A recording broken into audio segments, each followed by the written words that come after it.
This is Byron at Rev Cycle. We got a problem bike here.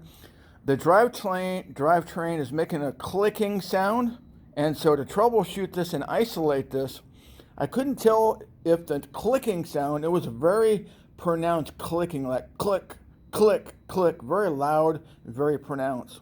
So to troubleshoot and find out if it was the bottom bracket or the flywheel, I removed the belt drive.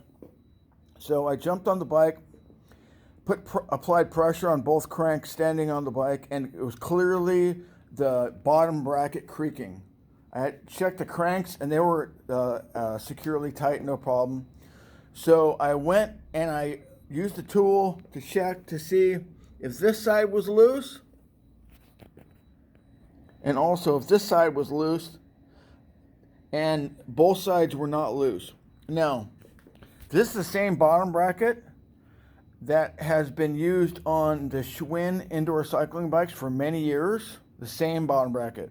And so on those bikes, sometimes what would happen, the bottom bracket would become loose and there would be a clicking sound very similar to this one. So anyway, this bottom bracket is not loose, so the bearing's got to be bad. So to eliminate the clicking sound, I need to install a new bottom bracket. So this is a warranty request for a new bottom bracket.